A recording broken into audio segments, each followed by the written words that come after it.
Madam मागे मागे ना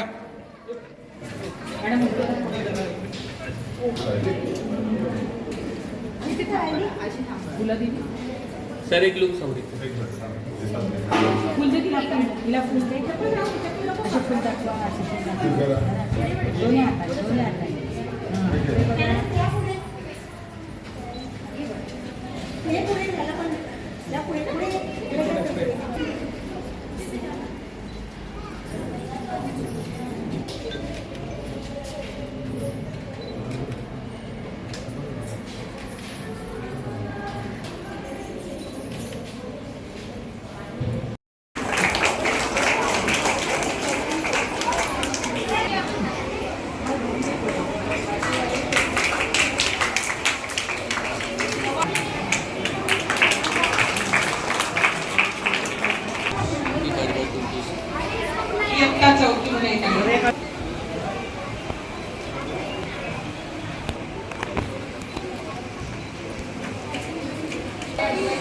दिसते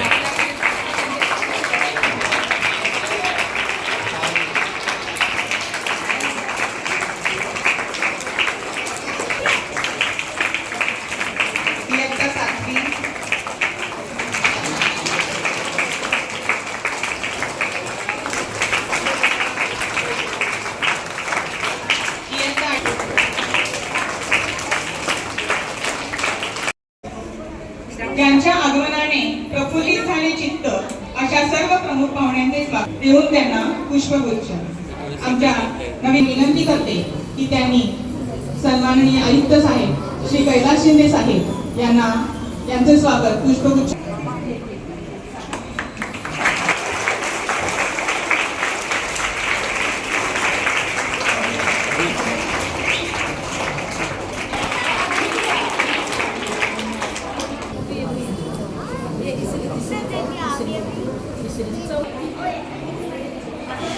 आज आपल्या शाळेचा पहिला दिवस आहे. या ठिकाणी आलेले आहेत आपल्याला पुस्तकं देण्यासाठी. तर मी पहिलीच्या आयुक्त साहेबांच्या हस्ते पुस्तकांचा स्वीकार करावा.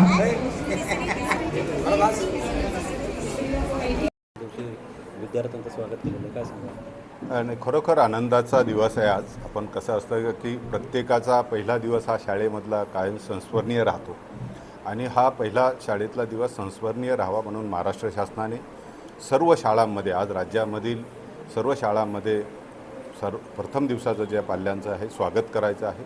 आपण बघितलं असेल की जे पहिलीला आज विद्यार्थी आपल्याकडे आले या विद्यार्थ्यांना पुष्पगुच्छ दिले, त्यांच्या पायांच्या ठसे आपण घेतले, त्यांच्यावर पुष्पवृष्टी केली. आपण लेझिम लहान मुलांनी त्यांच्यासाठी शाळेतल्याच मुलांनी लेझिमचं नृत्य केलं आणि खरोखर हा त्यांच्या दृष्टीने हा संस्मरणीय दिवस राहील अशी मला खात्री आहे.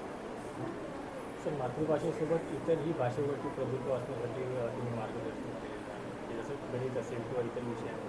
नाही, निश्चितपणे आपल्याला कुठल्याही शिक्षणामध्ये मूलभूत संकल्पना ह्या फार महत्त्वाच्या असतात आणि संकल्पना आधारित जर शिक्षण आपण जे आहे त्यावेळेस आपण जर त्याच्या संकल्पनांचा चांगला विस्तार झाला तर कुठलीही भाषा ही दुय्यम होऊन जाते आणि त्यामुळे आपण मुलांमध्ये जर विशेषतः बघितलं तर आपण मराठी माध्यमाची मुलांच्या बाबत एक न्यूनगंड तयार होतो की आपल्याला इंग्रजी येत नाही आणि दुसरा जो भाग असतो की आपल्याला गणिती हा विषय जरा थोडा अवघड वाटतो आणि त्याच्यापासून आवड निर्माण होत नाही. तर मी आज शिक्षकांना आणि विद्यार्थ्यांना हे दोन्ही विषय अत्यंत सोपे आहेत. त्यांचा जर मुलांचा जर चांगला आपण अभ्यास करून घेतला, त्यांच्या संकल्पना चांगल्या विकसित करून घेतल्या तर ते निश्चितपणे ह्या विषयामध्ये सुद्धा विशेष प्रावीण्य मिळवतील आणि त्यांच्या आयुष्यामध्ये सुद्धा त्यांना यशस्वी होण्यासाठी याची निश्चितपणे मदत होणार आहे. सर, काही अभ्यासक्रम देखील बदललेले आहेत तर काही शिक्षकांना त्याबद्दल मार्गदर्शन करणार आहे? निश्चितपणे आपण बघितलं पाहिजे की आज आपण राज्य शासनाने जो CBSEचा पॅटर्न आहे केंद्रीय माध्यमिक मंडळाचा जो आहे तो पहिली इयत्तेपासून मराठीमधला विषय आपण अभ्यासक्रम विशेषतः यावर्षीपासून घेतला आहे आणि टप्प्याटप्प्याने हे बदलत राहणार आहे. तर हा अभ्यासक्रम शिकवण्यासाठी शिक्षकांचं जे काही क्षमतावृद्धी आहे तीसुद्धा महानगरपालिका करेल. मी माझ्या मार्गदर्शनामध्ये पण सांगितलं की दर 3 महिन्याला या शिक्षकांचे सर्व प्रकारचे काही आपण कोर्सेस घेणार आहोत, प्रशिक्षण घेणार आहोत आणि हे नियमित प्रशिक्षण चालू राहील. त्यामुळे मुलांसाठी आवश्यक असलेल्या जे काही शिक्षण आहे त्याच्यासाठी लागणारी जी कौशल्य आहेत तीसुद्धा आपण शिक्षकांना देऊया आणि त्याच्यातून चांगले विद्यार्थी घडवण्यासाठी प्रयत्न करू. धन्यवाद.